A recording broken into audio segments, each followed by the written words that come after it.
Hello and welcome to Talking Pharmaceuticals, an interview series brought to you by Making Pharmaceuticals and Distributing Pharmaceuticals. I'm Victoria Emerton, Conference Director for the events which next take place in April 2025. And in the lead up, I'll be joined by experts from UK Pharma to share insights, opinions and practical advice, providing a fresh perspective on key challenges and opportunities in the industry and to look ahead to their involvement in the events. I'm delighted to be joined today by Martin Lush from Martin Lush Consulting. Martin, thank you so much for your time today and welcome to Talking Pharmaceuticals. Pleasure, Victoria. Pleased to be here. We're really looking forward to having you back at Making Pharmaceuticals this year. I think this will be your third visit, actually. And you're going to be very busy. You're delivering a keynote presentation and also delivering a workshop, both of which feature artificial intelligence, so AI. So first of all, you have 45 years industry experience in QA and manufacturing. And what was your very first involvement with AI? Well, as you say, Victoria, I mean, people that know me know that I've kind of worked from the shop floor, mainly in aseptic manufacturing, all the way through to senior level in manufacturing QA and as a QP. And part of my, since leaving industry and setting up my own business, I spent a lot of time helping companies improve, simplify their quality systems, make them more agile, help them do more with less and do it faster. And I was with a company on the west coast of the US, looking at removing their product release bottleneck and how to simplify that process. And one morning, the CEO came in and said, Martin, the agenda's changed. We're meeting with, and it was a major software developer, for the purpose of automating our product release process. And I said, well, what do you want me to do? She said, well, I want you to chair the session. I want you to be the idiot in the room asking the obvious questions because, hey, you're a qualified person. You understand the mechanics of release. So long story short, I chaired this session, Victoria, between the company who didn't understand the AI world and the data scientists who didn't understand the pharma world. And it kind of really introduced me to two things. One, the awesome power of artificial intelligence, because what took me 5 to 6 years to learn as a QP, medicinal chemistry, math stats and all that kind of stuff, the AI had grasped within 30 minutes. That kind of made my jaw drop. But what also it showed me was the vital importance of asking the obvious questions, critiquing what the data scientists were telling you. Because a lot of the time what they were programming and what was coming out was wrong. And it actually it emphasized to me the vital importance of the critical thinking. And we'll come on to this as we develop this discussion, that we still need to be critically assessing what AI can do because it doesn't know anything. So that was my first introduction to what it can do, its boundaries, and the vital importance of asking the very, very obvious questions. That was about 3 years ago, and it has just exploded since then. I remember actually your first visit to Making Pharmaceuticals, and you talked about AI was 2 years ago. So yeah. That's probably the blink of an eye in terms of how much has happened since then and how far it's going to go. And I think there's a certain amount of distrust around AI, robots taking over and all that kind of thing. And there's so many AI headlines that it's hard to distinguish between the facts and fiction. So can you give me your top 3 facts? I think you're right. I think this is going, when we look back at our evolution as a species, we had the Industrial Revolution with the Agricultural Revolution and other revolutions. Each of those took decades. The AI revolution that we're all experiencing is happening in real time. It's just happening almost daily. Things are changing, things are accelerating. So it's really difficult to say, look, factually X, Y, and Z are going to be correct. But three things I will always say to people is, number one, everyone is going to be impacted by AI, everyone. That's a fact. Because to still meet people who think, no, I'm okay, it won't impact me. Well, it will do both directly and indirectly. And I always say to people, we each have a decision to make. You either act or you are acted upon. And that's your choice. That's our choice. That's your choice. That's my choice. And I chose, back to your question 3 years ago, to act because I thought, hang on a minute, this is going to be transformative, so I need to be part of it. So number one is everyone is going to be impacted, and we each have a decision, act or be acted upon. Number two, AI is only going to get faster, better, cheaper, more scalable. So what we're experiencing now, let's say with ChatGPT, that's the worst experience you're going to have. It's only going to get better, faster, cheaper, more accessible, and more scalable. And number three, prompt engineering is as important as writing. Therefore, we need to be teaching our kids to do that. I do a lot of AI literacy sessions with companies where talking with operators to say, look, this is how you ask ChatGPT or any other large language model a question, because the output you get is only as good as the question you ask. So this is the persona, this is the context, and the vital importance of prompt engineering in getting really good responses out. So those would be my three facts. It's going to impact everybody. It's only going to get bigger, better, faster, cheaper, more accessible, more scalable. And thirdly, our ability to use it, prompt engineering is the term that is used, is going to be as important as reading and writing. So each one of us needs to really excel at that. Wow. So anyone my age who thinks they don't need to get involved are very much mistaken. No, it's a really powerful message. So you're giving a keynote presentation, which is your future means excelling at what AI can't do. Find out the what and the how. So that focuses on how to remain relevant in the AI era, which we all need to do, as you've just said. So can you give me one practical example and how that can be applied? I'll give you lots of examples. A couple of spring to mind recently. I was at a company just before Christmas, Victoria, and I was there to help them drive down human error. Which is another area of interest for me. And we were looking at human error prevention. So I had 24 key stakeholders in the room representing all of manufacturing, QA, QC, validation, operators, senior leaders. We brainstorm the contributing factors for human error. There's kind of 60 to 70 factors that cause people to make mistakes. They then, using their knowledge of their process and their knowledge of their plant and their knowledge of their deviations, they prioritized. So they made a judgment as to, okay, these are the top 20. From those 60 to 70, based on our experience, these are the top 20, 25. We then weighted those in order of priority. Once we'd weighted them, we then, with their data scientists and the use of ChatGPT, we actually designed an algorithm. All of this just took minutes to do, by the way. That group then validated that algorithm using real life examples. That algorithm was modified and tweaked. And the bottom line now is that that algorithm is used for them to identify hotspots where human error could be causing deviations in, say, 3 weeks, 3 months' time. And they now send in a SWAT team of 3 people for 3 days. They target that area, and it's made a profound difference on reducing their deviations. So that was a really good example where they collaboratively used collaborative problem solving, collective brainstorming, knowledge of their product and process. They then used that knowledge to develop the algorithm. They then tweaked that algorithm.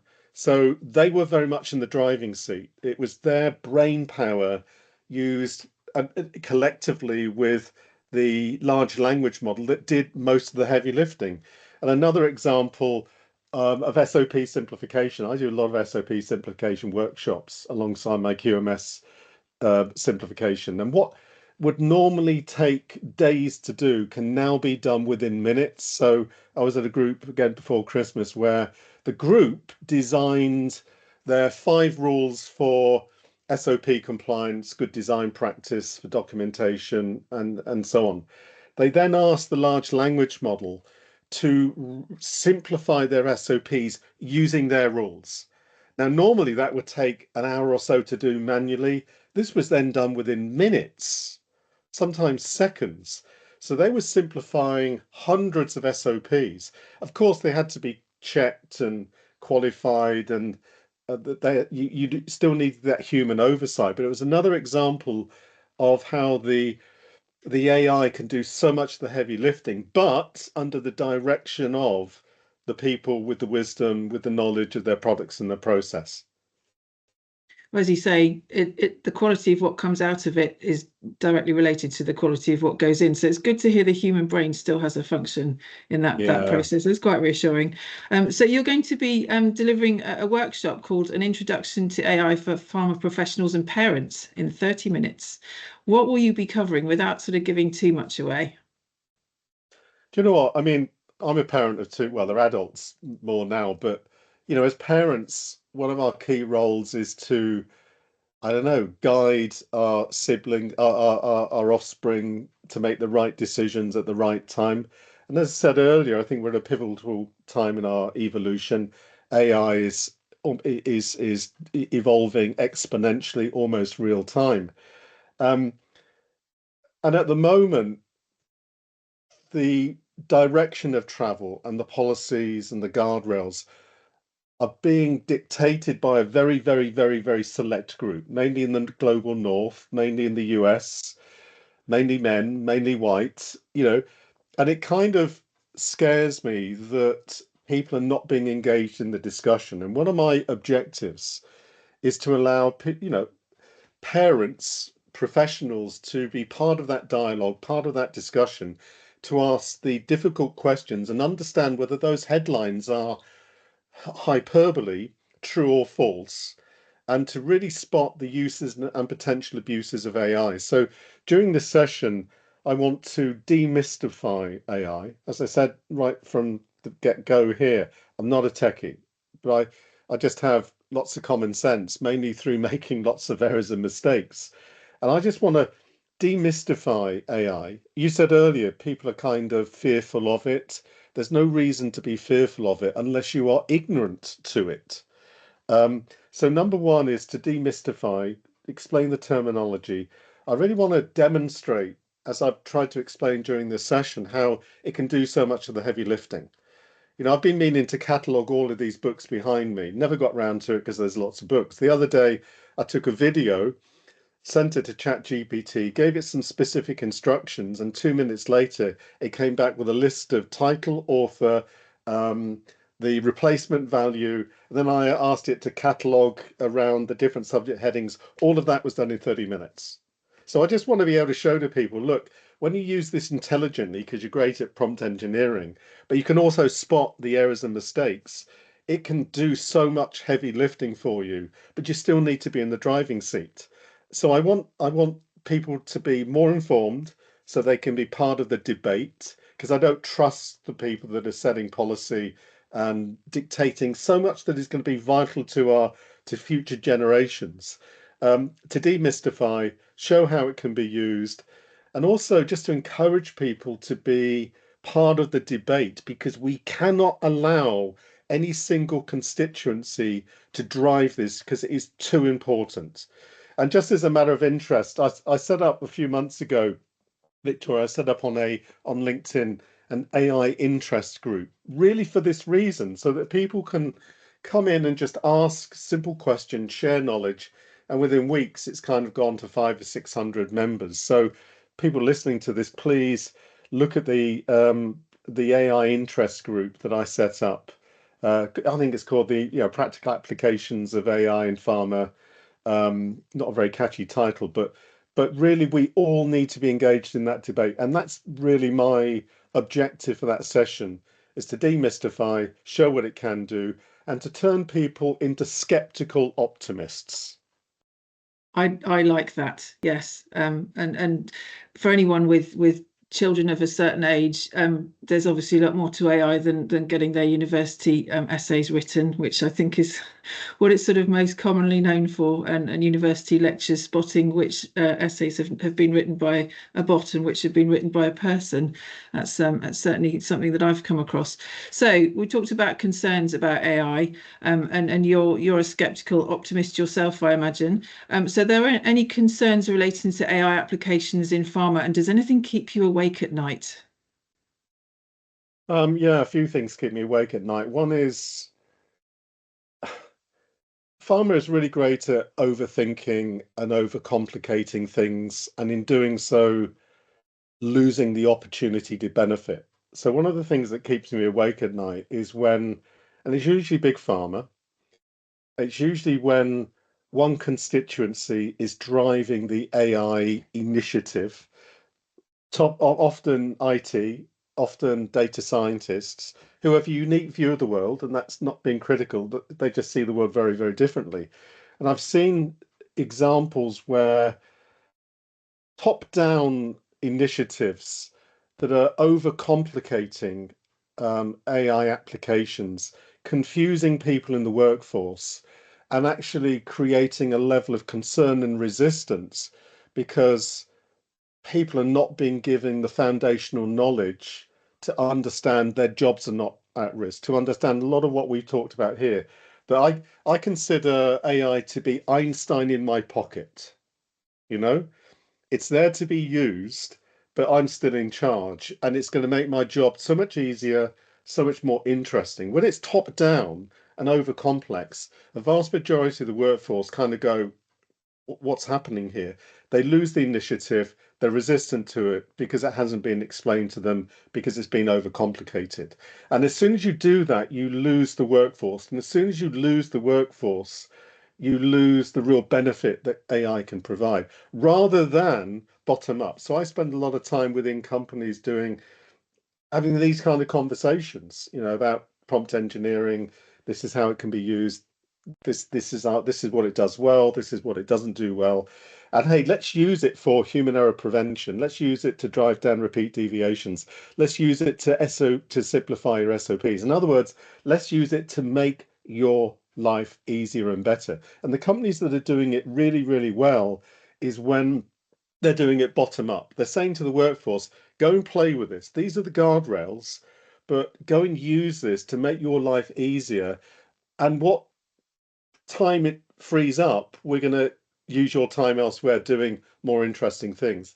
The other thing that keeps me awake at night is when people, you mentioned it earlier, Victoria, when students get their essays written by. Therefore, they don't think and they develop Google brain because the brain is a muscle, use it or lose it, and they're not thinking any longer. Now, I'm often asked to do AI application audits where companies will say to me, can you go in and audit what we've done? Look at the integrity of what we've done, look at the uses and look at the abuses. And as a species, we're conditioned to save energy. So if you are a stressed, overworked QA guy doing an investigation into a deviation, it's really, really tempting to take all that information, throw it into ChatGPT or any other large language model and say, write me a deviation report. 2 weeks ago, I did this when I was looking at deviation. It was obvious, just as with career resumes and CV, you can tell immediately which has been written by a large language model and which hasn't. And the same applied to the multiple deviation reports. And when I went to the author and said, can you explain the thinking that went behind this? They couldn't.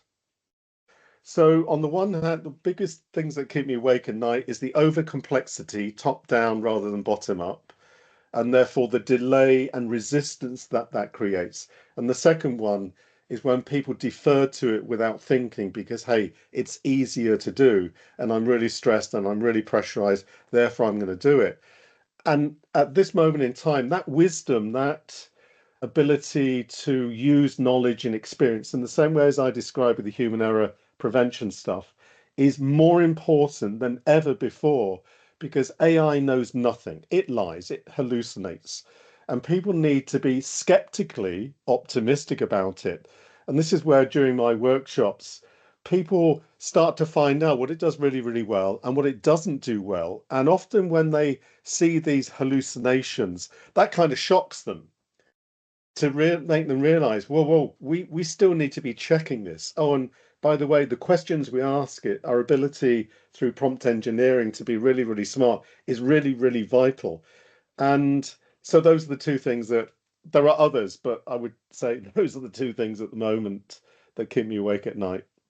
Really interesting. And you're going to be at the event for 2 days. Yeah, There's going I to am. be lots of time, both through your sessions and while you're at the event to talk a lot more about this. And I'm hoping that people might come to you with examples of how they're using AI. In-person events are all about collaboration, aren't they? So You know it'd be what, good to Victoria? I see. mean, if people don't have questions to ask, even if they're driven through fear and concern, that worries me. You know, I'm going to be on stand, as you say, and I'm pleased, if there's a queue of people who want to ask questions, who want to disagree with me, that will be so pleasing. If people, going back to what I said before, right at the beginning, we each have a choice. You either act or you are acted upon. If you choose to be Absolutely. acted upon, that is fine, but don't complain when your life is turned upside down because you didn't ask those questions. You didn't become better informed. So please, yeah, I'm going to be walking around and anybody can ask me any question they like. I may not have the answer, but please, we've got to be asking more and more questions. Absolutely. So, as a reminder, Martin's keynote presentation is Your Future Means Excelling at What AI Can't Do. Find out the what and the how. And his workshop is called An Introduction to AI for Pharma Professionals and Parents in 30 minutes. We have actually got a link on the Making Pharmaceuticals website for people to pose questions in advance of the event. So you might get a heads up on what's bothering folks. So please go to www.makingpharma.com to pose your questions to Martin for that workshop. You can also register at the event website, and the conference programme is online now as well for you to plan your time when you come to see us in Coventry. So thank you so much, Martin. Your conversation is always fascinating. It's been a pleasure to talk to you today, and we look forward to seeing you at Making Pharmaceuticals. As you said, you'll be on the ComQP stand 218, and look forward to seeing you on the 29th and 30th of April. Thank you so much for your time today. My pleasure, Victoria.